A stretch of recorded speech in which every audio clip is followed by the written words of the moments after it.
नमस्कार, मैं हूं रंजीत सिंह और आप देख रहे हैं अब तक सच न्यूज़। आज हमारे साथ बातचीत के लिए जुड़ चुके हैं विजयपुर से गढ़वाल के सरपंच मोहनलाल शर्मा जी, जिनका निकनेम मोनी सरपंच है। बहुत सारे काम करवाए हैं। आज हमारे साथ बातचीत के लिए मौजूद हैं। स्वागत है आपका सरपंच साहब। धन्यवाद रंजीत जी। और बताते चलें कि ये बीजेपी के नेता भी हैं। तो आज हमारी बातचीत का जो सिलसिला है, आज जो मुद्दा है वो मुद्दा है कि तीसरी लहर आ चुकी है। इस पर सरपंच साहब आपका क्या कहना है? देखिए, बात ऐसी है रंजीत जी कि जो अभी तीसरी जो लहर आ रही है, देखो जो तीसरी लहर है ये भी बड़ी खतरनाक लहर आ रही है। जो आपको पता है कि जो पहली महामारी आई थी उसमें भी काफ़ी हमारा नुकसान हुआ था लोगों का, दूसरी में हुआ, अब ये तीसरी है। ये तीसरी सबसे ज़्यादा खतरनाक है। और मैं इस तीसरी लहर पे अपने लोगों को, जो हमारे देशवासी हैं, सभी को ये एक न्योता देना चाहता हूँ कि कृपया से इस महामारी से बचिए। इसको लाइटली मत लें, इसके ऊपर पूरा ध्यान रखें। आपको पता है कि जो इसके नियम कानून हैं उसके पालन करें और अपने आप को बचाएं। आपको पता है कि जिस तरह से इस बीमारी में मैं लोगों से यही अपील करता हूँ कि जैसे हमारे गांव के लोग हैं, ये भी जैसे एडमिनिस्ट्रेशन पूरा काम कर रही है हमारे लिए, और उनके साथ मिलजुल कर इस महामारी को बचाएं और वो इस महामारी से बचने की कोशिश करें। और तीसरी बात हमारी तरफ से ये है कि जैसे कि हमें हर पंचायतों में जो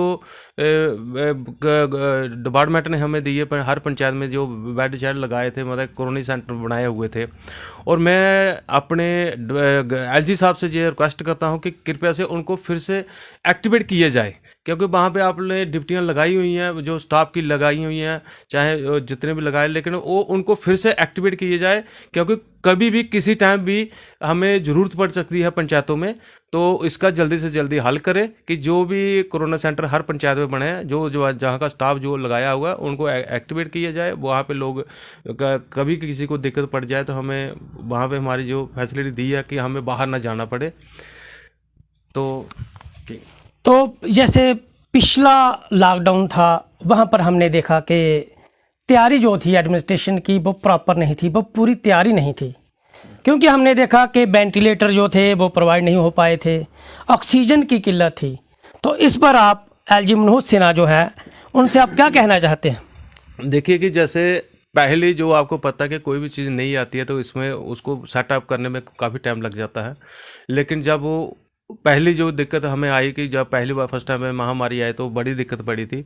लेकिन उसके ऊपर जब जे हमारे एलजी साहब आए हैं, मनोज सिन्हा जी, इन्होंने काफ़ी इसके ऊपर गौर किया। क्योंकि जब इन्होंने हर पंचायत में जो कोरोना सेंटर बनाए थे उससे हमें बहुत ज़्यादा फ़ायदा हुआ है। क्योंकि हमें पता है कि अगर कोई भी किसी को परेशानी दिक्कत पड़ जाए तो हमें किसी को हॉस्पिटल लेने की ज़रूरत नहीं है। हाँ, मेरा प्रश्न था कि जो वेंटिलेटर्स हैं उसके लिए और जो ऑक्सीजन के लिए, इस पर आप क्या कहना चाहते हैं? ऑक्सीजन तो ऐसे है जी, ऑक्सीजन तो हर जहाँ पे कोरोना सेंटर बनाए हुए हैं पंचायतों में, वहाँ पे ऑक्सीजन दी हुई है। लेकिन जो वेंटिलेटर के लिए ने सेंटर बनाए थे, सेंटर जैसा कि हमारे इधर रामगढ़ में बनाया था इनका, कि कोई भी अगर उधर कोरोना सेंटर बनाया था कि वेंटिलेटर वगैरह वहाँ देखो, ये तो एक हम ऐसे बात कर देंगे कि गवर्नमेंट से कि नहीं जी हर पंचायत में वेंटिलेटर दी जाए, वो तो इम्पॉसिबल है ना। हमारा सवाल था कि जो हॉस्पिटल हैं, जैसे जम्मू हॉस्पिटल है, वहाँ पर व्यवस्था कैसी होनी चाहिए? क्या तैयारियां अभी से शुरू कर देनी चाहिए? नहीं, तैयारियां तो मेरे ख्याल में जैसे जैसे पता है कि केस बढ़ रहे हैं तो तैयारी तो अभी से शुरू होनी चाहिए। और मुझे लगता है शुरू हो चुकी हैं तैयारी। गवर्नमेंट ने पूरा बंदोबस्त करके रखा हुआ है इसके लिए, ऐसी कोई बात नहीं है।